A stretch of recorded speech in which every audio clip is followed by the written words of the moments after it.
Hello दोस्तों, आपके अपने चैनल समझकर समझना चैनल में आप सभी का स्वागत है।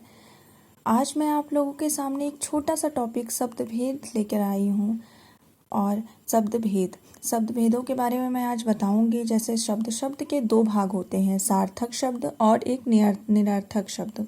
सार्थक शब्द जो होता है इसके 3 पार्ट होते हैं, रचना के आधार पर, उत्पत्ति के आधार पर और अर्थ के आधार पर। रचना के आधार पर ऋण, यौगिक और योग ऋण होता है।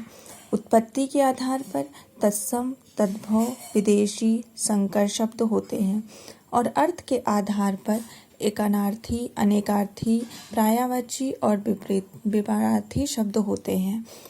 सार्थक शब्द के जो रचना के आधार पर है, रूढ़, यौगिक, योग ऋण, इन सभी के बारे में मैंने डिफिनीशन बताई हुई है शब्द रचना वाले। इसके पहले कल का वीडियो आप देखिए और आपको समझ में आएगा कि रूढ़, यौगिक, योग ऋण क्या होता है। तत्सम, तद्भव, विदेशी, संकर, इन सब की डिफिनीशंस मैंने बताई है। तो आप लोग आगे पीछे के वीडियोस देख लीजिए, आप लोगों को इतना समझ में आ जाएगा। और आती है ये शब्द के अर्थ के आधार पर भेद वाले। तो ये एकार्थी, अनेकार्थी, पर्यायवाची और विपर्यार्थी शब्द होते हैं। इसको जो है इसका भी एक सेपरेट वीडियो इन सभी का मैं बनाऊंगी। अब आता है निरर्थक शब्द। निरर्थक शब्द में विकार के आधार पर 2 प्रकार के होते हैं, विकारी और अविकारी।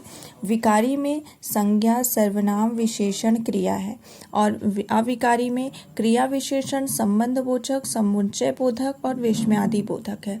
इन सभी का संज्ञा हो, सर्वनाम हो, विशेषण हो, क्रिया विशेषण, संबंध बोधक, समुच्चय बोधक, विस्मयादि बोधक, इन सभी की एक सेपरेट वीडियोस आएंगी। अब इसके बाद मेरा नेक्स्ट टॉपिक संज्ञा होगा, फिर सर्वनाम होगा। सबका मैं जितना शॉर्ट्स हो सकेगा उतने छोटे छोटे क्लिप्स में आपको वीडियो दूंगी, जिससे आपको, और मैं बहुत छोटे में, बहुत व्यवहारिक भाषाओं में आपको समझा दूंगी, जिससे आपको समझ में भी आ जाए। आई होप कि आप लोगों को ये वीडियो समझ में आया हो। शब्द भेद कहने के लिए तो एक बहुत छोटा सा टॉपिक है, लेकिन इसमें हमें बहुत कंफ्यूजन होती है। हमें पता होता है कि तत्सम क्या है, तद्भव क्या है, लेकिन हमें ये नहीं पता होता कि ये किस प्रकार के अंतर। जैसे उत्पत्ति के आधार में आता है शब्द के उत्पत्ति के सार्थक शब्द में उत्पत्ति के आधार का ये पार्ट है, तो ये हमें नहीं पता होता, लेकिन इसे हमें थोड़ा सा 1-2 बार पढ़ेंगे तो हम समझ जाएंगे। आप एक बार उसे, वैसे आप पढ़ने के लिए आप उसे जो है एक बार लिख करके याद करेंगे तो आपको तुरंत याद हो जाएगा। और अगर आपने मेरे चैनल को नहीं सब्सक्राइब किया है तो प्लीज़ चैनल को सब्सक्राइब करें, लाइक करें एंड कमेंट करें। Thank you very much.